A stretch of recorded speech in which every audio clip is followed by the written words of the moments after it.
Hello साथियों, स्वागत है आप सबका सोच ऑनलाइन क्लासेस में। कैसे हैं आप सब? उम्मीद करते अच्छे होंगे। आप लोग का पढ़ाई लिखाई खूब बढ़िया चल रहा होगा। अगर आप भी बिहार बोर्ड इंटर परीक्षा 2026 में एग्जाम दीजिएगा तो यह क्लास आपके लिए महत्वपूर्ण होने वाला है, क्योंकि हम लोग पढ़ने वाले हैं हिंदी का मोस्ट इंपॉर्टेंट क्वेश्चन। ठीक है, आपको बिहार बोर्ड में 100% क्वेश्चन लड़ेगा इसी में से। ठीक है, तो आप लोग यही आएगा तो आप लोग क्लास तक देख लीजिएगा। क्लास में नया तो क्लास को लाइक कर लीजिए, अपने दोस्तों को भी शेयर भी कर दीजिए, चैनल को जरूर सब्सक्राइब कर लीजिए इसी तरह क्लास देखने के लिए। देखते हैं आज का पहला।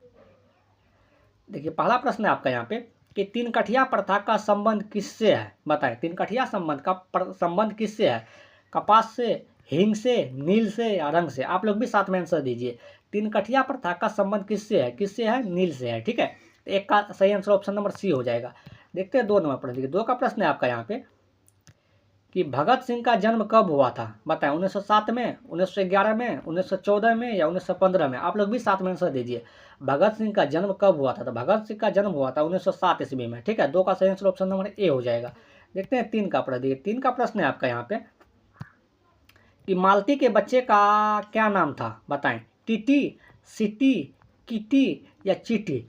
मालती के बच्चे का क्या नाम था? तो मालती के बच्चे का क्या नाम था आपका यहाँ पे? टीटी था। ठीक है, 3 का सही आंसर ऑप्शन नंबर ए हो जाएगा। देखते हैं 4 का प्रश्न। कि आप लोग भी साथ में आंसर दीजिएगा।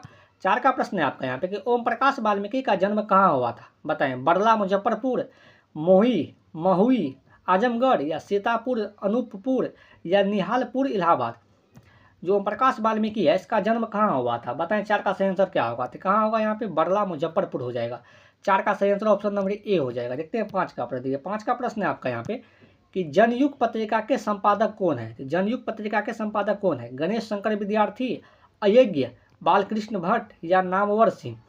जनयुग पत्रिका के संपादक कौन है? बताएं, इसका सही आंसर क्या होगा? तो कौन होगा यहाँ पे? नामवर सिंह होगा। ठीक है, 5 का सही आंसर ऑप्शन नंबर डी हो जाएगा। देखते हैं 6 नंबर प्रश्न। देखिए, 6 का प्रश्न है आपका यहाँ पे। देखिए, यहाँ व्याकरण भी है और हिंदी बुक से भी क्वेश्चन लिए हैं, तो आप लोग साथ में आंसर दीजिएगा। पगड़ी रखना मुहावरे का अर्थ है। पगड़ी रखना मुहावरे का अर्थ क्या होगा? गर्मी होना, सिर खुजलाना, इज्जत बचाना या इज्जत उतारना? देखिए, पगड़ी रखना मुहावरे का अर्थ क्या होता है? इज्जत बचाना। ठीक है, 6 का सही आंसर ऑप्शन नंबर सी हो जाएगा। देखते हैं 7 का प्रश्न।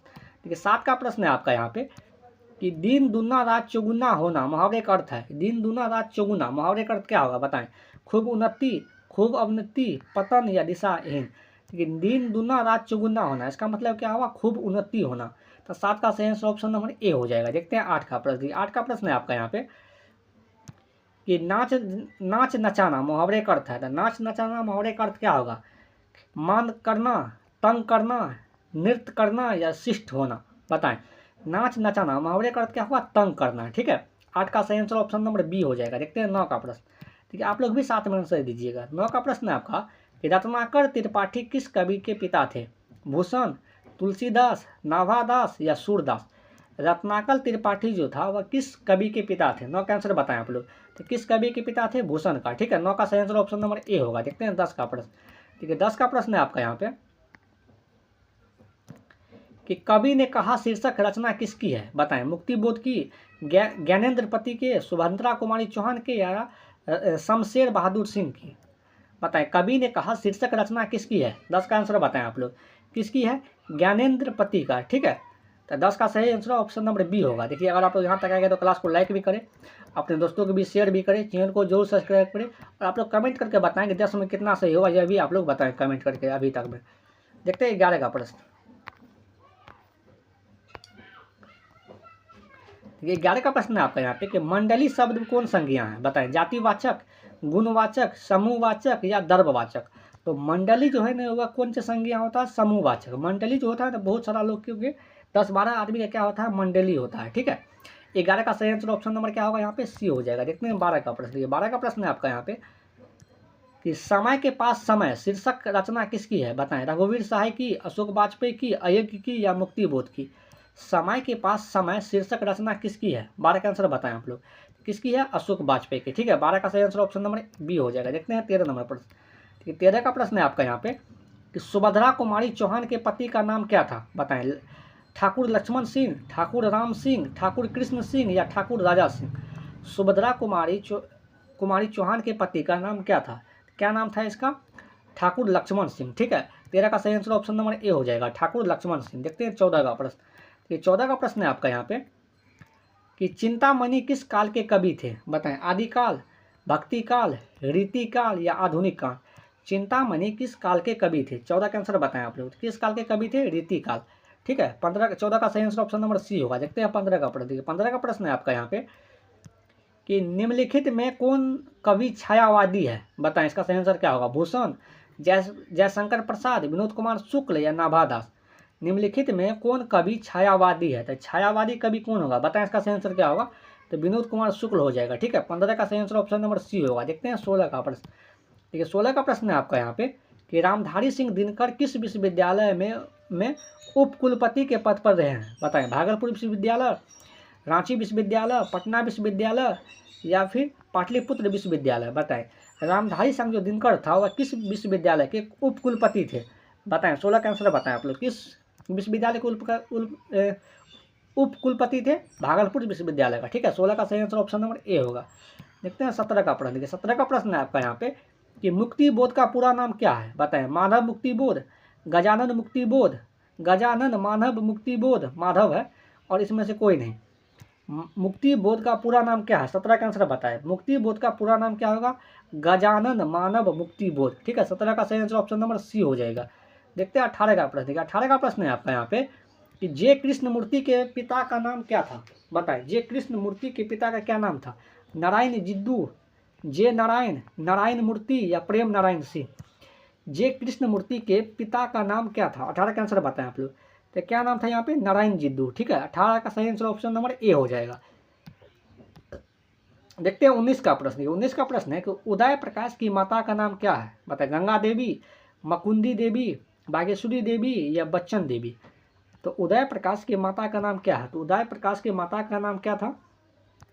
गंगा देवी। 19 का सही आंसर ऑप्शन नंबर ए होगा। देखते हैं 22 नंबर प्रश्न, 20 का प्रश्न, सॉरी 22 का नहीं 20 का प्रश्न है यहाँ पे कि मोहन राकेश का जन्म स्थान कहाँ है? बताएं, शाहजहांपुर उत्तर प्रदेश, कुशीनगर उत्तर प्रदेश, अमृतसर पंजाब या आजमगढ़ उत्तर प्रदेश? मोहन राकेश का जन्म स्थान कहाँ है? 20 का आंसर बताएं आप लोग। कहाँ था यहाँ पे? अमृतसर पंजाब। ठीक है, अमृतसर कहाँ? पंजाब। देखिए जितना भी लेखक है, लेखक के परिचय जितना भी है सब कुछ आप लोग याद कर लीजिएगा। ठीक है, तो 20 का सही आंसर ऑप्शन नंबर सी हो जाएगा। देखिए अगर आप लोग यहाँ तक आए तो क्लास को लाइक भी करें, अपने दोस्तों के भी शेयर भी करें, चैनल को जो सब्सक्राइब करें। आप लोग कमेंट करके बताएं कि 20 में कितना सही हुआ, यह भी आप लोग कमेंट करके बताएं। देखते हैं 21 का प्रश्न। 21 का प्रश्न है आपका यहाँ पे कि सुभद्रा कुमारी चौहान का जन्म स्थान कहाँ है? बताएं, इलाहाबाद, अमृतसर, आजमगढ़ या दिल्ली? सुभद्रा कुमारी चौहान का जन्म स्थान कहाँ है? 21 का आंसर बताएं, तो कहाँ होगा? यह इलाहाबाद हो जाएगा। 21 का सही आंसर ऑप्शन नंबर ए होगा। देखते हैं 22 का प्रश्न। ठीक है, 22 का प्रश्न है आपका यहाँ पे कि महात्मा गांधी अंतर्राष्ट्रीय हिंदी विश्वविद्यालय के प्रथम कुलपति निम्न में से कौन रहे हैं? अशोक वाजपेयी, रघुवीर सहाय, रामधारी सिंह दिनकर या नामवर सिंह? महात्मा गांधी अंतर्राष्ट्रीय हिंदी विश्वविद्यालय के प्रथम कुलपति निम्न में से कौन रहे हैं? बताएं, 22 का सही आंसर क्या होगा आपका? तो कौन रहे थे? अशोक वाजपेयी। 22 का सही आंसर ऑप्शन नंबर ए होगा। देखते हैं 23 का प्रश्न। ठीक है, 23 का प्रश्न है आपका यहाँ पे कि चित्ररेखा किस कवि की रचना है? बताएं, जयसी, सूरदास, तुलसीदास या नाभादास? चित्ररेखा किस कवि की रचना है? चित्ररेखा किस कवि की रचना है? जयसी का। ठीक है, जयसी मतलब हुआ मलिक मोहम्मद जयसी। इस मलिक मोहम्मद जयसी पद्मावत के भी रचना यही ने किया था। ठीक है, इसी ने किया था, मलिक मोहम्मद जयसी ने। तो 23 का सही ऑप्शन नंबर ए हो जाएगा। देखते हैं 24 का प्रश्न। देखिए 24 का प्रश्न है कि गंडक नदी की चर्चा किस शीर्षक पाठ में है? ओ सदानीरा, रोज, अर्धनारीश्वर या तिरछी? गंडक नदी की चर्चा किस शीर्षक पाठ में है? बताएं, 24 का सही आंसर क्या होगा? तो किस में है? ओ सदानीरा। ठीक है, 24 का सही आंसर ऑप्शन नंबर ए होगा। देखते हैं 25 का प्रश्न। 25 का प्रश्न है आपका यहाँ पे कि ओम प्रकाश और सुखदेव सिंह त्यागी किस शीर्षक पाठ के पात्र हैं?